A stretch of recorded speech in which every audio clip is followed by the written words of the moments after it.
Hey guys, in this video I'm going to show you some very important tips on how to become a better tank, even without much experience.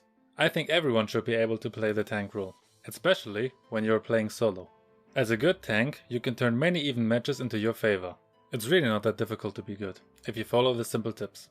So make sure to stay until the end of the video and leave a like and subscribe if this guide was helpful for you. Let's begin.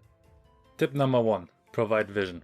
This is one of the most important things you can do, but many tank players are simply not doing it. You should open the map for your teammates. For example, instead of clearing the minion wave with your carry together, hide in a bush to give vision of the area. If the enemies are approaching, you can either ambush them and give your carry a good chance to kill them, or give him enough time to retreat into safety. Same goes for you, of course. You should also enter a bush first, before your carry does. Like this, it's much less likely that he is getting ambushed and just dies instantly. Once you start to do that, you can almost create a legal map hack for your teammates, since they know where the enemies are, while they don't know where you are. Tip number 2. Engage properly. First, since you are already staying in bushes to provide vision, use them also to engage. It will surprise the enemy and give your team a huge advantage in ganks. But before you engage, you should make sure that they are ready to fight, and that you will be able to win this fight. If your teammates are not near enough, or they just use their skills, don't engage. You can see if your teammates' ultimates are ready by this little green icon on their images.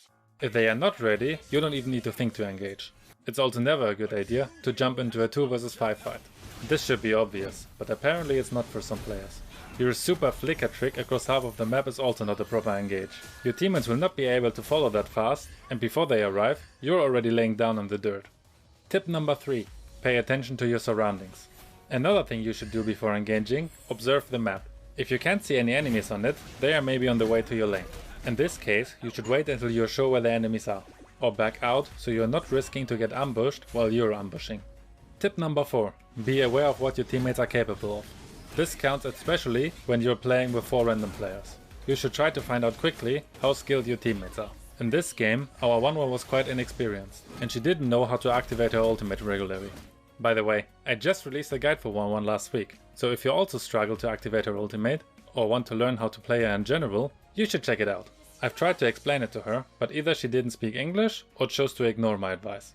Anyway, I realized that I could count on the Ling and the Changi, so I could engage with a lot of confidence, and they followed up really good. Next is number 5. Be one step ahead. Especially as a tank, you should think what your enemies might do next, and be ready to counter it. I'm showing you one example. Here, the enemy's Hilda tries to engage us. Maybe she was expecting that I don't have my second skill available, since many tigreal players level up their first skill first. I saw her enter the bush, so I thought there might be a chance that she engages.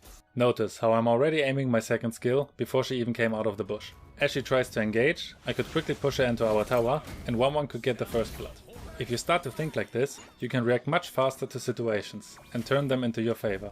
Number 6 is identify the threat. In this game, I realized pretty soon that the Saber and Zast are the best players of the enemy team, so my priority became to focus them in any gank. Usually, the enemy's carry is the biggest threat, so he should become your priority. But it could also happen that, for example, the enemy's fighter is the biggest threat, because he's just godly.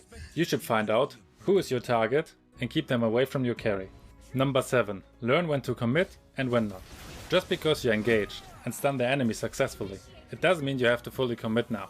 You should still pay attention on what your team is doing. Maybe they missed their skills, or you misjudged that they were ready to fight.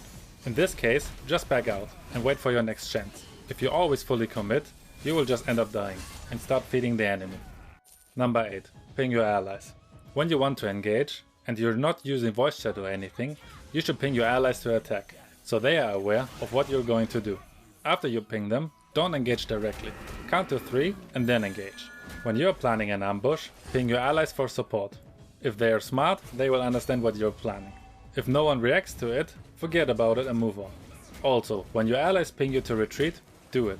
If they are not ready to fight, because they don't feel farmed enough or whatever, it makes no sense to engage, just because you're in a good position. Be patient and wait for your moments. Number 9. Secure objectives. Another very important thing, what so many tank players don't do. When your allies are taking the turtle or the lord, you don't need to tank it for them. It's much better to secure the area, to prevent the enemy from stealing their objective, and ambush your team.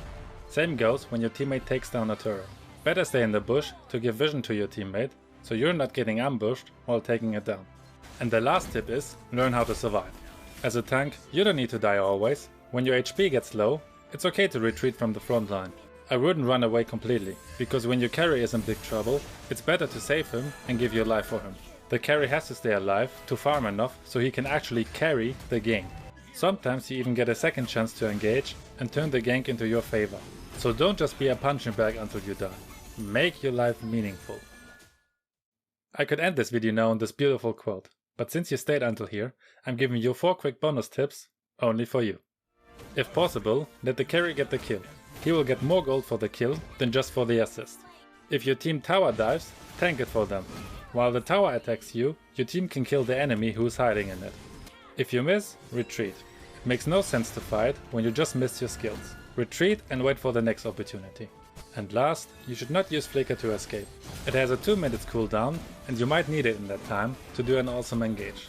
So it's almost always better to die and save it for engaging the enemy. I hope this guide was helpful for you.